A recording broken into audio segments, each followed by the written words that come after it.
Quand l'alerte est donnée, c'est le lieutenant-colonel Jean-François Nicole qui est responsable des opérations de la Special Mobile Force.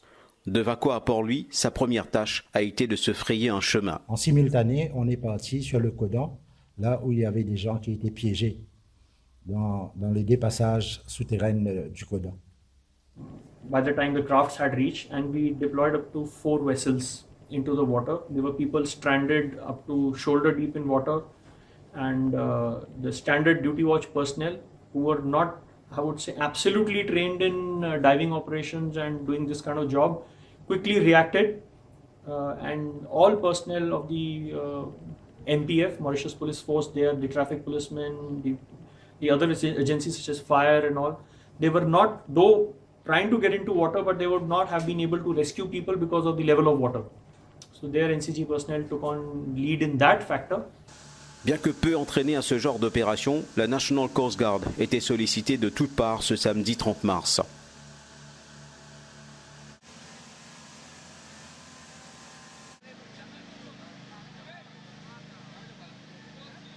Et nous déployons un qui est en détresse près de Hindu House et côté Collège Royal pour lui. Et effectivement, nous avons une équipe là-bas, évacuer ce monde là, aider pour évacuer ce monde là. Et ensuite de ça, moi, je bougé personnellement dans le canal d'ailleurs, côté un request côté de Coast Guard et de SMF pour déblayer le canal. Vers 3h30, les temps nous fini le canal d'ailleurs nous fini de déblayer et je bouge le Codan avec mon équipe. À ce moment-là, le Codan, les temps nous rentrent le Codan, nous la désolation, puis le tunnel était bouché complètement. Et à ce moment-là, nous avons diverti déjà sur place. Les outils déjà retirés de l'écho, Madame Wright et son fils. Et là, nous commençons l'opération diving quand nous avons renseignement qui est là, encore du monde qui est en bas. Les journalistes radio, habitués aux situations d'urgence, découvraient ce jour-là une autre réalité de leur métier. C'était dur d'entendre un auditeur qui peut téléphoner dans la panique. C'était un moment très dur quand tu n'es pas capable de fier toi à une vérification journalistique et que c'est un auditeur qui peut apprendre moi, peut dire moi, monsieur, et une madame qui nous dans le canal d'Ayotte. C'est dans un moment pareil, nous obligés à faire confiance à une source sans qu'il nous vérifie. Il peut dire nous ça à l'antenne. Donc, journaliste pour comprendre qui nous pas fini temps vérifier sa qualité d'information. Toutes sortes d'informations peut arriver. Nous avons un appel téléphonique à l'antenne. Une madame peut dire moi, monsieur, moi j'ai des enfants qui ont le toit de ma maison à Canal d'Ayotte. Dis à la police à voler l'hélicoptère. La radio ne servait pas qu'à informer ce jour-là. Elle était devenue le cordon ombilical entre la population et les différents services. Quant aux journalistes qui étaient sur le terrain, ils n'en croyaient pas leurs yeux. Certains étaient aussi pris au piège. Et un coup, moi, je suis dans le cours à l'Alliance française ce jour-là, et comme je suis sorti de la cour de l'Alliance française à Village, je me rends compte qu'il y a une trompe d'eau, et de l'eau n'arrive jusqu'à mon genou de la cour de l'Alliance française, et la moitié de ma voiture est complètement dans l'eau. On essayait de sortir de la cour de l'Alliance française.